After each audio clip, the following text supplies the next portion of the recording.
जय श्री कृष्णा, राधे राधे। आज मैं अपने कुछ हल प्रश्न पत्रों के साथ आई हूँ जो यूजीसी नेट की तैयारी कर रहे हैं जो छात्र छात्राएं।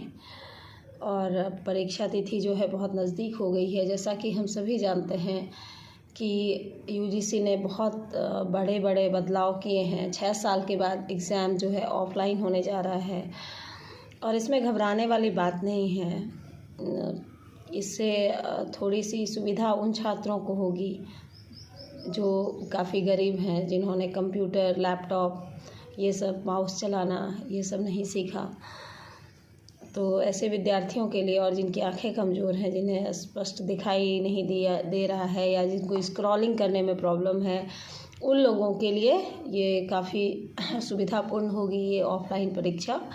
OMR शीट पे लिखना है, आंसर करना है। थोड़ा लिखने की जो प्रैक्टिस है वो आप सबको बढ़ानी होगी।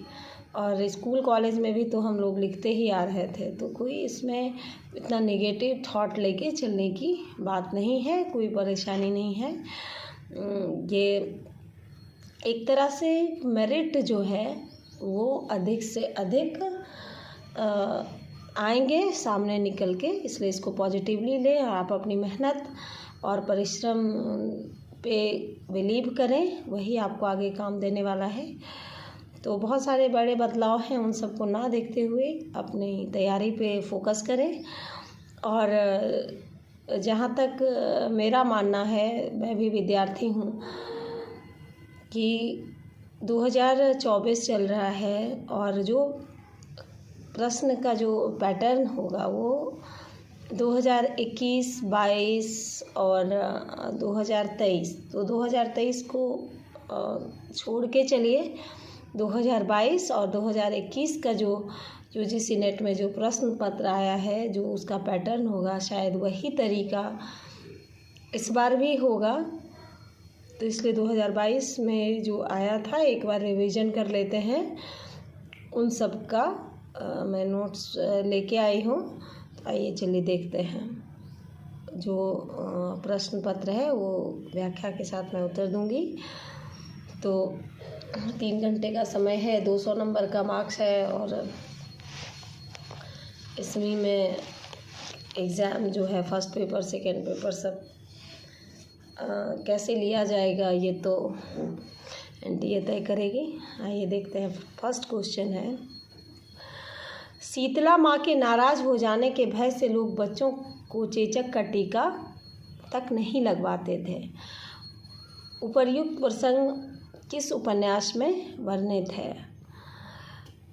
नंबर ए, देवरानी जेठानी की कहानी, रहस्य कथा, परीक्षा गुरु और श्यामा स्वप्न।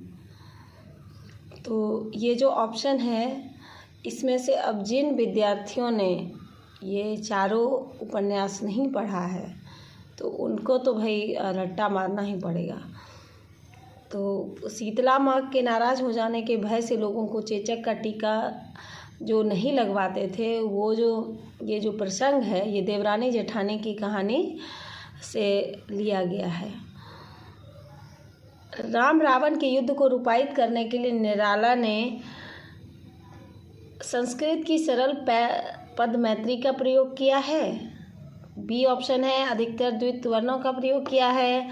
सी ऑप्शन है संस्कृत पद मैत्री, नाद योजना और अनुप्रास विधान पर विशेष बल दिया है। तो आंसर क्या हो जाएगा? राम रावण के युद्ध को रूपायित करने के लिए निराला ने संस्कृत पद मैत्री, नाद योजना और अनुप्रास विधान पर विशेष बल दिया है। और तीसरा क्वेश्चन है, रामचंद्र शुक्ल ने हिंदी साहित्य के इतिहास में दर्ज अष्टछाप के प्रारंभिक 4 कवियों का सही अनुक्रम है। तो रामचंद्र शुक्ल के बारे में मैं पिछले वीडियो में बता चुकी हूँ। अष्टछाप के प्रारंभिक 4 कवियों का सही क्रम होगा नंददास, सूरदास, परमानंद दास और कृष्णदास है। ऑप्शन सी और डी। तो ऑप्शन सी और डी, यहाँ परमानंद दास नहीं होगा, कृष्णदास भी नहीं होगा, तो क्या होगा? नंददास और सूरदास। द्वैतवादी वैष्णव संप्रदाय के प्रवर्तक हम सभी जानते हैं कि माधवाचार्य हैं। तो माधवाचार्य हैं। मैं अब ऑप्शन बोलने नहीं जा रही हूँ, सिर्फ आंसर करूँगी और इससे ये सुविधा होगी कि आपको आंसर ही दिमाग में रहेगा, बाकी और कुछ नहीं रहेगा। बस अब रिवीजन चल रहे हैं तो थोड़ा फास्ट आगे बढ़ना पड़ेगा, तो सिर्फ आंसर पे ध्यान दीजिए और क्वेश्चन को दिमाग में रखिए। ऐसा माइंड सेट लेके चलेंगे तो आपको सफलता मिलेगी। तो द्वैतवादी वैष्णव संप्रदाय के प्रवर्तक माधवाचार्य हो गए। कविता की भाषा विरोधाभास की ही भाषा है, यह कथन निम्नलिखित में से किसका है? तो यह क्लिंथ ब्रूक्स ने कहा था। क्लिंथ ब्रूक्स ने कहा था कि कविता की भाषा विरोधाभास की भाषा है, ये क्लिंथ ब्रूक्स, याद रखिएगा। नीचे 2 कथन दिए गए हैं, अभिकथन के रूप में निम्नलिखित है। दूसरा कथन बी के कार्ल मार्क्स का मानना है कि पूंजीवादी व्यवस्था में व्यक्ति अपना उत्पादन देखने के कारण उसे अजनबी हो जाता है, क्योंकि अपने उत्पाद को पूंजीवादी सत्ता के हाथ बेचना व्यक्ति की मजबूरी है। तो इन दोनों कथन में से देखना है कि उपर्युक्त क्या है। तो कार्ल मार्क्स का मानना है कि पूंजीवादी व्यवस्था में व्यक्ति अपना उत्पादन बेचने के कारण उससे अजनबी हो जाता है। आंसर ये होगा। गौरी सुंदर, अब देखिए मुहावरा भी इसको काव्य से पेपर 2 से लिया गया है। ये 7वां क्वेश्चन। गौरी सुंदर पात ली केसर काले रंग, 11 देवर छोड़ के चली जेठ के संग। ध्यान दीजिएगा ये मुहावरा पे। ये मुहावरा में भी आया है और ये पहेली में भी आया है। और पहेली की बात आती है तो किसको? अमीर खुसरो को पूरा पढ़ना पड़ेगा। पर ये 2022 में पूछा गया था। गौरी सुंदर पातली केसर काले रंग, 11 देवर छोड़ के चली जेठ के संग। तो इसका आंसर क्या होगा? आंसर पहेली का सही उत्तर है अरहर। ऑप्शन में उड़द, मूंग और मसूर भी है, पर यहाँ अरहर होगा आंसर। आपका बेटी उपन्यास में वर्णित है समाज के प्रति विद्वेष या मातृप्रेम की लालसा और आत्महत्या का विचार। नहीं, आपकी बेटी उपन्यास में वर्णित है बालक में असुरक्षा की भावना। तो उत्तर हमारा बालक में असुरक्षा की भावना बी हो जाएगा। रामचरितमानस के अंत में कही गई तुलसीदास की कौन सी बातें समान हैं? तो अब देखिए जो आंसर है उस पर फोकस कीजिए। रामचरितमानस में मेरे समान कोई दूसरा दीन नहीं है, इसीलिए हे राम मेरी भवबाधा को दूर करो। तुलसीदास रामचरितमानस में कहते हैं मेरे समान कोई दूसरा दीन नहीं है, इसलिए हे राम मेरी भवबाधा दूर करो। मालती, इसमें मिलान करने वाला भी आया था। मालती जो है गैंग्रीन ने इसका सम्मिलित करने का है, वजीरा सिंह उसने कहा था। बुद्धगुप्त इसमें पात्र हैं। किस किस कहानी के जो पात्र हैं जिनके बारे में कहा गया? लाल मोहर है, तीसरी कसम, बुद्धगुप्त, आकाशदीप, वजीरा सिंह उसने कहा था, मालती, गैंग्रीन सही विकल्प है, उसमें से चुनना है। आर्य भाषाओं में कौन सी भाषा शामिल नहीं है? तो हम लोग जानते हैं कि अरबी जो है आर्य भाषाओं में शामिल नहीं है।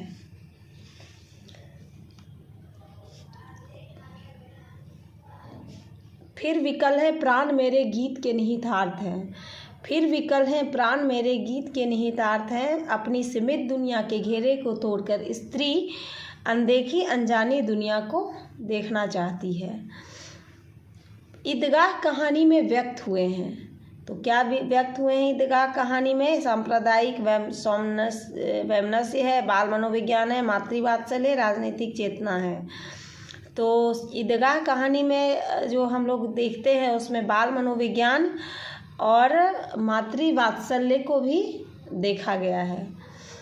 तो आंसर दोनों हो जाएगा इसका। निम्नलिखित में से किसकी पुस्तक का नाम द्वंद्ववादी तर्क की समीक्षा क्रिटिक ऑफ डायलेक्टिक रीजन है? तो सात्र ने जो बुक लिखा द्वंद्ववादी तर्क की समीक्षा critique of dialectic reason, Sartre होगा इसका आंसर। कामायनी के निम्नलिखित सर्गों का सही उपकरण है स्वप्न, संघर्ष, निर्वेद, दर्शन। तो इसमें सबसे पहले कामायनी का निम्नलिखित सर्गों का सही उपक्रम क्या होगा? स्वप्न के बारे में जयशंकर प्रसाद ने लिखा। कामायनी किनकी रचना है? जयशंकर प्रसाद की रचना है।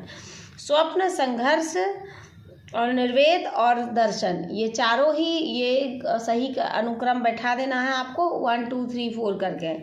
प्रकाशन वर्ष की दृष्टि का सही अनुक्रम है आचार्य रामचंद्र शुक्ल और की हिंदी आलोचना, हिंदी जाति का रहस्य साहित्य, भारतीय सौंदर्य बोध और तुलसीदास, परंपरा का मूल्यांकन। तो आचार्य रामचंद्र शुक्ल और हिंदी आलोचना, परंपरा का मूल्यांकन, ये परंपरा का मूल्यांकन होगा। उसके बाद जो तीसरा है परंपरा का मूल्यांकन एक हो गया, रामचंद्र शुक्ल हिंदी आलोचना। तीसरा हो गया भारतीय सौंदर्य बोध और तुलसीदास, और दूसरा हो गया हिंदी जाति का साहित्य। ये जो अनुक्रम वाला होगा इस पे बहुत ध्यान से प्रश्न को देखना है और उसके बाद आंसर करना है। सूची 1 और सूची सुमेलित करना है। भारतेंदु हरिश्चंद्र जो है वो जातीय संगीत, महावीर प्रसाद द्विवेदी कवि और कविता, हजारी प्रसाद द्विवेदी मेरी जन्मभूमि, विद्यानिवास मिश्र फागुन द्विरे दीना, इन्होंने ये आंसर किया था। ब्रज भाषा पद्य का संग्रह सविलास किसकी रचना है? तो ये तो मैंने पहले ही पिछले वीडियो में बताया था, लल्लू लाल। जेही पंखी के नियर होई कहे विरह के बाद, संवेदना अभिव्यक्ति व्यक्ति के रूप में है। निम्नलिखित में से कौन सी रचना अमृतलाल लागर द्वारा रचित नहीं है? तो अमृतलाल लागर द्वारा जो रचित नहीं है रचना, इसमें ऑप्शन है बिखरे तिनके, अग्निगर्भा, करवट। तो अर्धनारीश्वर जो है वो अमृतलाल लागर के द्वारा रचित नहीं है। शरद चंद्र जो आवारा मसीहा लिखे थे, शिवरानी देवी ने प्रेमचंद घर में लिखा था। रामवृक्ष बेनीपुरी का गेहूं और गुलाब, और हरिवंश राय बच्चन जी का नीड़ का निर्माण फिर, ये उपन्यास है। इन सब का मैंने नाम बताया।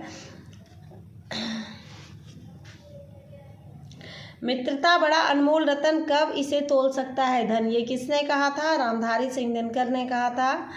इस देश को है दीन बंधु आप फिर अपनाइए, भगवान भारतवर्ष को फिर पुण्य भूमि बनाइए, ये किसने कहा था? ये मैथिली शरण गुप्त ने कहा था। शीतल ज्वाला जलती है ईंधन होता हर जल का, तो ये जयशंकर प्रसाद ने कहा था।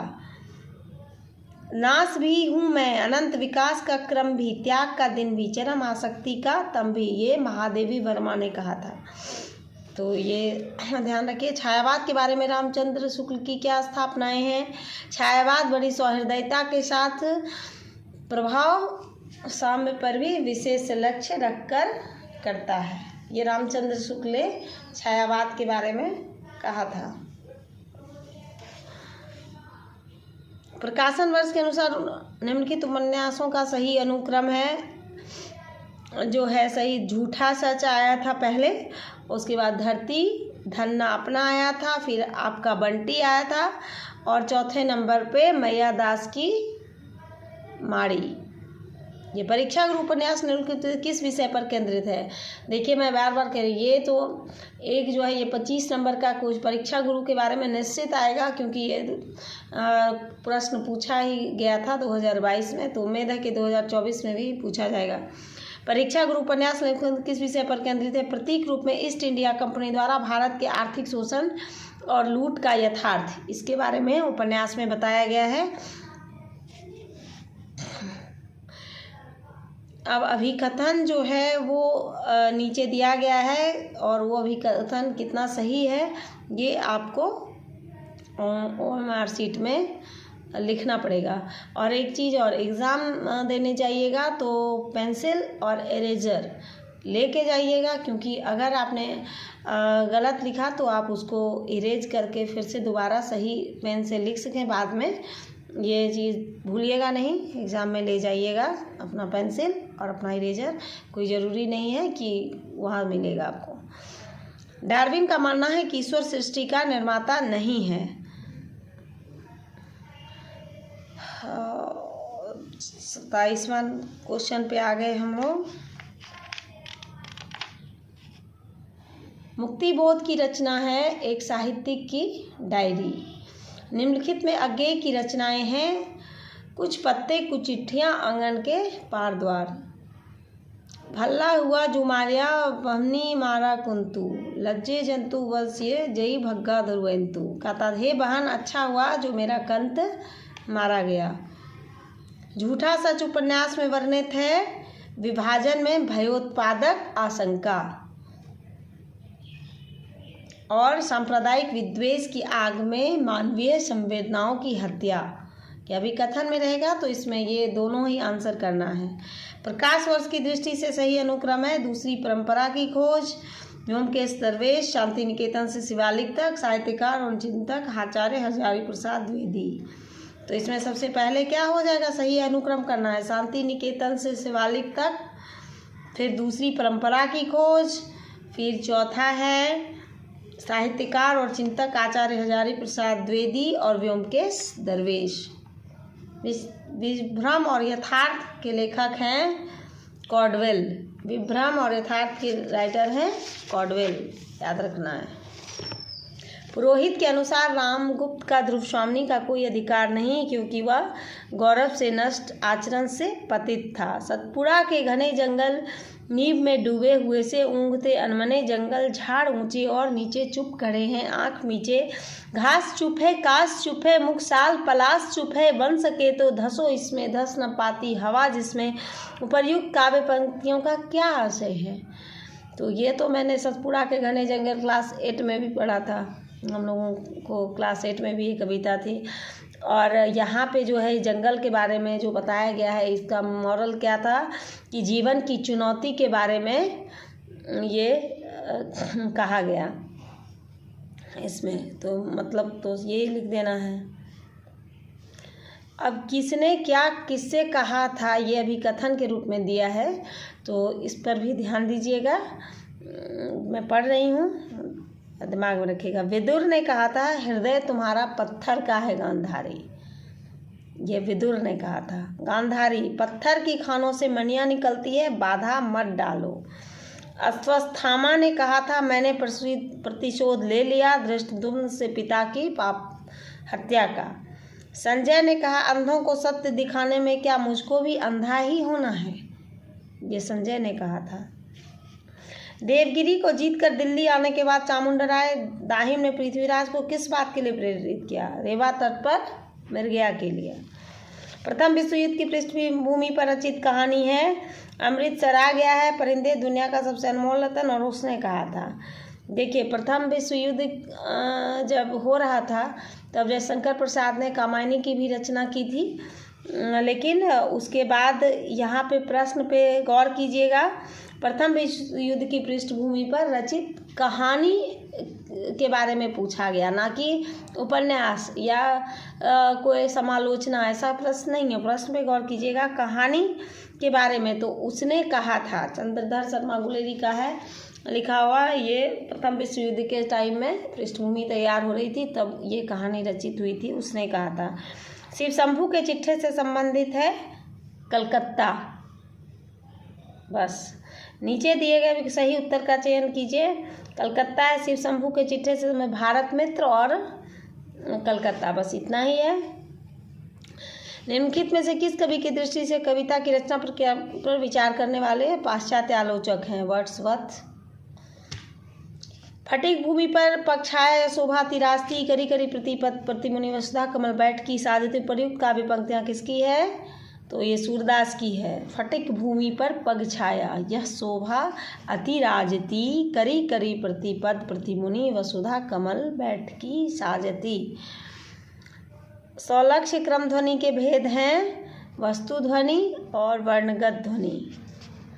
ऋतु वसंत का सुप्रभात था, मंद मंद था अनिल बह रहा, बाला रून की मृदु किरणें थी, अगल बगल स्वरनाभ शिखर थे, एक दूसरे से विरहित हो अलग अलग रहकर ही जिनको सारी रात बितानी होती, विशाल काल के चिर अभिशापित बेबस उन चकवा चकवी का बंद हुआ क्रंदन। तो उपर्युक्त चकवा चकवी नागार्जुन के विचार का साहित्य जगत में क्या कहा जाता है, कवि प्रसिद्धि के लिए कहा जाता है।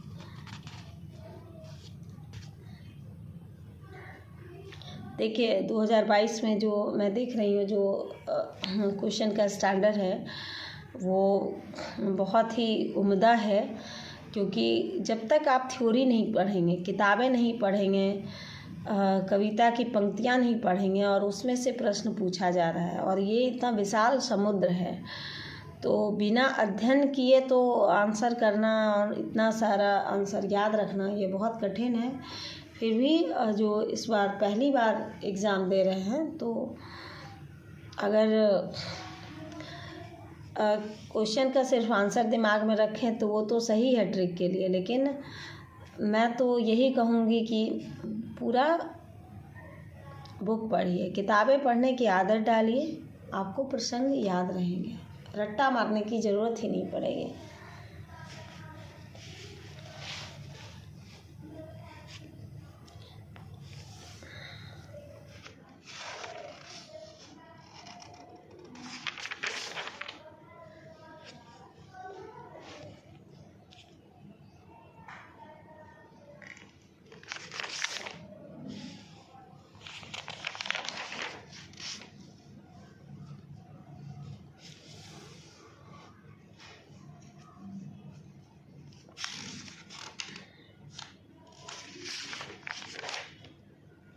हिंदी भाषा और उसका विकास, इकाई 1। वैदिक संस्कृत से रिलेटेड भी प्रश्न आ सकते हैं, ये देख लेते हैं इसमें क्या क्या आया था। अगर प्रश्न आता है कि प्राचीनतम भाषा क्या है तो आपका उत्तर क्या होगा? वैदिक संस्कृत, क्योंकि भाषाओं का जो है सबसे पहले संस्कृत आया, उसके बाद पाली है, प्राकृत है, अपभ्रंश है, अवहट्ठ है। तो लेकिन पहले क्या आंसर करना है? वैदिक संस्कृत। ऋग्वेद में किस भाषा का प्रयोग हुआ था? तो ऋग्वेद में वैदिक संस्कृत भाषा का प्रयोग हुआ था।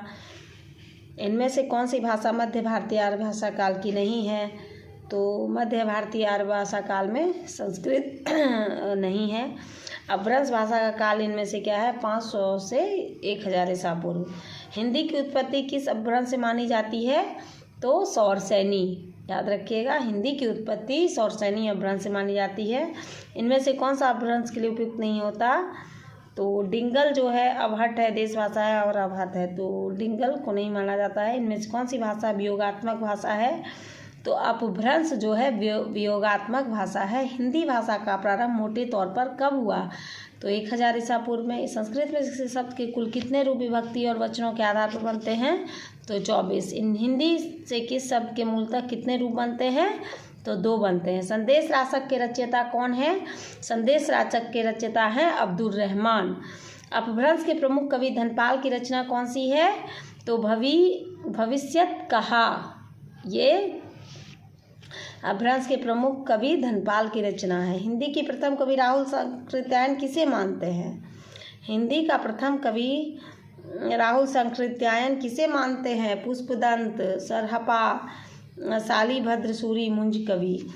तो मुझे जहाँ तक याद है पुष्पदंत ने तो शिव महिम स्तोत्र की रचना की थी और ये बहुत पुरानी रचना है। तो 1 मिनट दीजिए, इसका तो आंसर मुझे भी देखना पड़ेगा कि क्या है। हाँ, हिंदी का मतलब कोई राहुल सांकृत्यायन सरहपा को मानते हैं।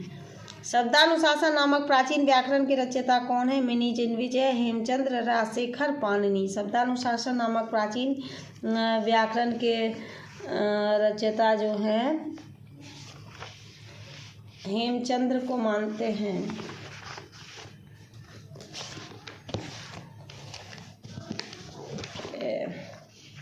हेमचंद्र, ये मुझे भी पॉइंट आउट करना पड़ेगा। सरहपा हो गया और हेमचंद्र हो गया। पाहुड़ दोहा किसकी कृति है? धनपाल, हेमचंद्र, राम सिंह, पुष्पदंत। पाहुड़ दोहा किसकी कृति है? तो ये राम सिंह की है।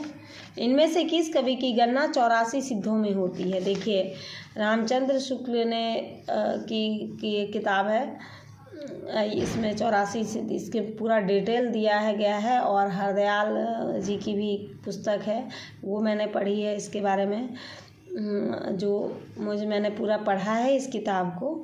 तो 84 सिद्धों में से जो गणना होती है ये मैं बता सकती हूँ। जो इंदु, धनपाल, स्वयंभू और सरहपा जो है 84 सिद्धों में इनकी गणना होती है। इनमें से कौन सिद्ध नहीं है? लुईपा, सरहपा, गोरक्षपा, देवर्सन। तो इसमें से देवसेन जो है वो सिद्ध नहीं है। सरहपा, गोरक्षपा और लुईपा ये 84 सिद्ध पीठ में आते हैं, इसलिए इसमें देवसेन है, आंसर होगा। कौन सी भाषा प्राचीनतम है? संस्कृत, पाली, अपभ्रंश, हिंदी। तो इसका तो आंसर संस्कृत ही होगा। इनमें से कौन पश्चिमी हिंदी की बोली है? खड़ी बोली, अवधी, मालवी और मगही। पश्चिमी हिंदी की बोली कौन सी है? तो खड़ी बोली जो है वो पश्चिमी हिंदी की बोली है। सरकारी कामकाज की भाषा को क्या कहते हैं? तो हम लोग सभी जानते हैं कि हिंदी जो है वो राष्ट्रभाषा नहीं है, राजभाषा है। सरकारी कामकाज की भाषा को राजभाषा कहते हैं। हिंदी वाक्यों को अर्थ की दृष्टि से कितने भेद में बांटा गया है?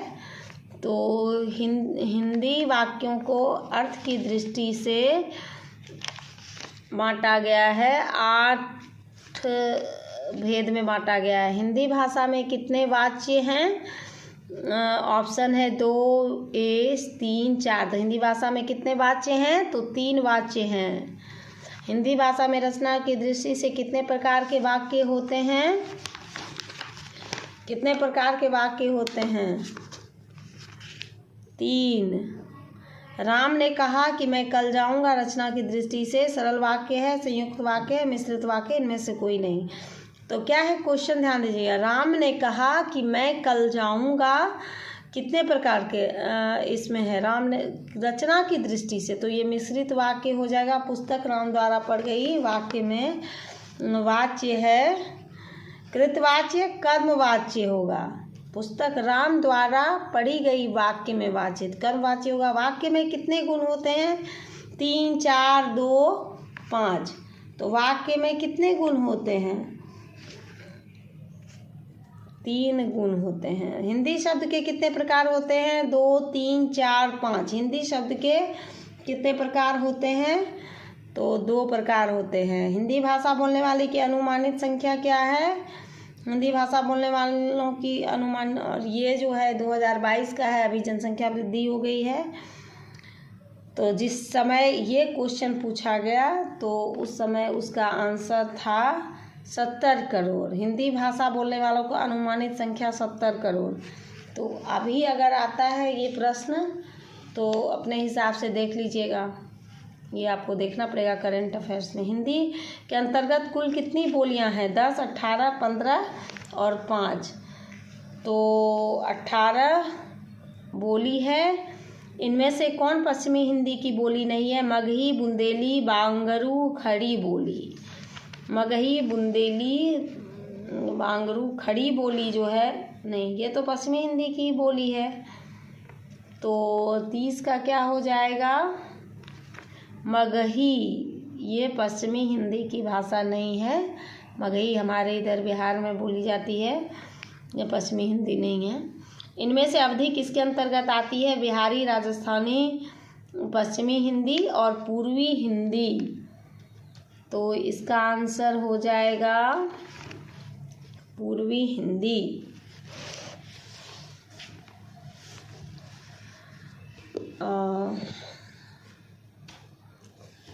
देखिए 200 क्वेश्चन का आंसर हो गया है। और नेक्स्ट वीडियो बहुत लंबा हो जाएगा। नेक्स्ट वीडियो में मैं और भी क्वेश्चन लेके आऊँगी, पर मेहनत आप करते रहिए। ये इम्पोर्टेंट क्वेश्चन थे, इन पे ध्यान दीजिएगा तो आपकी परीक्षा आसान हो जाएगी। आपका दिन शुभ हो। राधे राधे।